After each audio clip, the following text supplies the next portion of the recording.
IndiGo വിമാന service പ്രതിസന്ധിയിൽ വലഞ്ഞ് യാത്രക്കാർ. രാജ്യവ്യാപകമായി 1000-ഓളം സർവീസുകളാണ് ഇന്നും മുടങ്ങിയത്. കേരളത്തിൽ 20ഓളം സർവീസുകൾ റദ്ദാക്കി. പ്രതിസന്ധിയിൽ കേന്ദ്ര വ്യോമയാന മന്ത്രാലയം ഉന്നതതല അന്വേഷണം പ്രഖ്യാപിച്ചു. ഇൻഡിഗോയിലെ പ്രതിസന്ധിയെ തുടർന്ന് മറ്റ് കമ്പനികൾ ടിക്കറ്റ് നിരക്ക് കുത്തനെ കൂട്ടിയതും യാത്രക്കാർക്ക് ഇരുട്ടടിയായി. ഇപ്പോൾ 12:30 പറഞ്ഞിട്ട് മെസ്സേജ് വന്നു. പക്ഷേ ആപ്പിനകത്ത് ഇപ്പോഴും കാണിക്കുന്ന 10:30 സമയം തന്നെയാണ്. ആ ഡിസ്പ്ലേയിൽ 12:30 കാണിക്കുന്നത്. ഇത് എപ്പോഴാണെന്ന് എങ്ങനെയാണെന്ന് അറിയില്ല. ഞാൻ ഇപ്പോൾ പകുതി വരെ വന്നപ്പോഴാണ് അറിയുന്നത് പോസ്റ്റ്പോൺ ചെയ്ത്. പിന്നെ 2-ാം തീയതി വരേണ്ടതായിരുന്നു. അത് പിന്നെ 6-ാം തീയതിക്ക് ഇതാക്കിയെന്ന് അറിയുന്നത്. പകുതി വരെ വന്നായിരുന്നു, പിന്നെ തിരിച്ചു പോയത്. ഇന്നലെ ഇവിടെ 4:30 പോകേണ്ടതായിരുന്നു മുംബൈയിലോട്ട്. ഞാൻ ആക്ച്വലായിട്ട് ഇൻഡിഗോ വരിയല്ല, ബ്രിട്ടീഷ് എയർവേസ് വരിയ മൊത്തം ബുക്ക് ചെയ്തത്. അവർ ഇവിടുന്ന് മുംബൈയിലുള്ള ഫ്ലൈറ്റ് ഇൻഡിഗോയ്ക്ക് അസൈൻ ചെയ്തതാണ്. പക്ഷേ ഇവിടെ ക്യാൻസൽ ആയതുകൊണ്ട് എനിക്ക് കണക്റ്റിംഗ് ഫ്ലൈറ്റ് മിസ്സായി. മുംബൈയിൽ നിന്ന് രാത്രിയിലുണ്ടായിരുന്നത്. അവർ എൻ്റെ അടുത്ത് ലാസ്റ്റ് ഇവർ പറഞ്ഞത് ബ്രിട്ടീഷ് എയർവേസിൽ ഇവർ വിളിക്കാമെന്ന്. പക്ഷേ എനിക്ക് ഫോൺ സർവീസ് ഇല്ല. എന്നിട്ട് അവർ വിളിക്കാമെന്ന് പറഞ്ഞിട്ട് അവർ വിളിച്ചിട്ടില്ല. ബിക്കോസ് അവർ ബ്രിട്ടീഷ് എയർവേസിന് വിളിച്ചിരുന്നെങ്കിൽ അവർ ഫിക്സ് ചെയ്തേനെ മൊത്തം. ഇന്ന് വൈകിട്ട് 6 മണിക്ക് ഹാജരാകാൻ ഇൻഡിഗോ അധികൃതരോട് വ്യോമയാന മന്ത്രാലയം ആവശ്യപ്പെട്ടു എന്ന ഏറ്റവും പുതിയ വാർത്തയും വരുന്നുണ്ട്. വ്യോമയാന മന്ത്രാലയം പുതിയ വിമാന നിരക്കുകൾ പ്രഖ്യാപിച്ചു എന്ന വളരെ പുതിയ വാർത്തയും വന്നിട്ടുണ്ട്. അജീഷ് ജയകുമാർ വിശദാംശങ്ങളുമായി. അജീഷ്, ഏറ്റവും പ്രധാനമാണ് ഇപ്പോൾ ഈ വിമാന കമ്പനികൾ മറ്റ് എയർ ഇന്ത്യ ഉൾപ്പെടെ ഈ അവസരം മുതലെടുത്തുകൊണ്ട് 10 ഇരട്ടി വരെയൊക്കെ ഉയർന്ന നിരക്കിൽ ടിക്കറ്റ് ഈടാക്കുന്നു എന്നുള്ളത് നമ്മൾ ഇന്നലെയൊക്കെ നൽകിയതാണ് ആ വാർത്ത. ഇപ്പോൾ അതിലൊരു ഇടപെടൽ വ്യോമയാന മന്ത്രാലയത്തിന്റെ ഉണ്ടാകുന്നു. കൃത്യമായി കിലോമീറ്ററുകൾ പറഞ്ഞുകൊണ്ട് അതിൽ നിരക്കുകൾ പ്രഖ്യാപിച്ചുകൊണ്ട് ആശ്വാസകരമാണ് ആ തീരുമാനം. ഒപ്പം തന്നെ ഇൻഡിഗോയ്ക്ക് പിഴ ചുമത്തുന്നതിനെ കുറിച്ച് ആലോചിക്കുന്നുണ്ട്.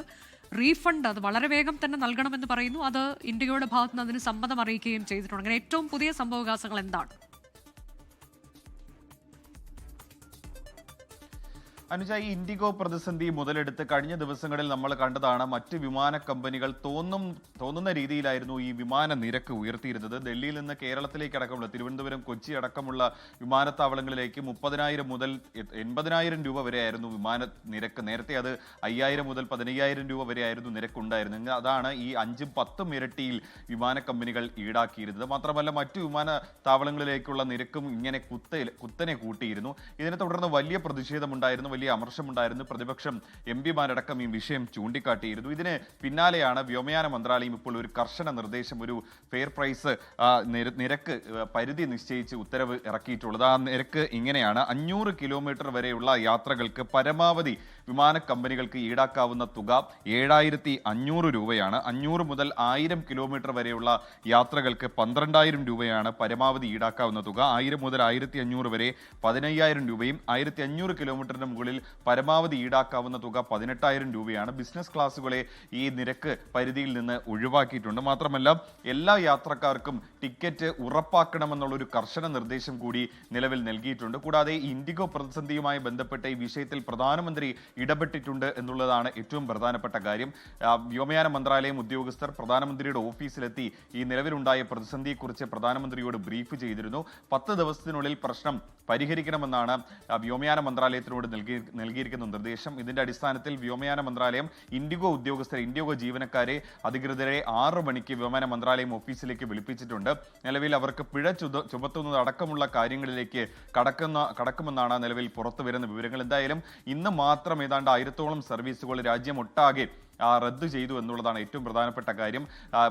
ഡിസംബർ 10-നും 15-നും ഇടയിൽ ഈ പ്രശ്നം പരിഹരിക്കാനാകും. ഈ ഫ്ലൈറ്റിലെ മൊത്തം ഫ്ലൈറ്റുകൾ ഷെഡ്യൂളുകൾ റീഷെഡ്യൂൾ ചെയ്ത് ആ പ്രശ്നം പരിഹരിച്ച് ഈ ഫ്ലൈറ്റ് സർവീസുകൾ സാധാരണ നിലയിലേക്ക് ആക്കാൻ കഴിയുമെന്നുള്ളൊരു പ്രതീക്ഷയാണ് കഴിഞ്ഞ ദിവസം ഇൻഡിഗോ സിഇഒ മുന്നോട്ട് വെച്ചത്. എന്തായാലും പ്രശ്നം ഇപ്പോഴും തുടരുകയാണ് എന്നുള്ളതാണ് ഏറ്റവും പ്രധാനപ്പെട്ട കാര്യം. അതിനെതിരെ കടുത്ത നിർദ്ദേശവുമായി, കടുത്ത മുന്നറിയിപ്പുമായി വ്യോമയാന മന്ത്രാലയം ഇപ്പോൾ രംഗത്ത് വന്നിട്ടുണ്ട്.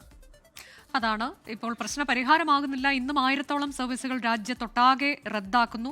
കേരളത്തിൽ മാത്രം 200 സർവീസുകൾ റദ്ദാക്കുന്നു. പക്ഷേ ഒരല്പം ആശ്വാസമാകുന്നത് റീഫണ്ട് നിരക്ക് അതുടൻ തന്നെ അക്കൗണ്ടുകളിലേക്ക് നേരിട്ടെത്തുമെന്ന ഇൻഡിഗോയുടെ ഉറപ്പാണ്. മറ്റൊന്ന് വളരെ പ്രധാനം, വ്യോമയാന മന്ത്രാലയത്തിന്റെ ഇടപെടൽ.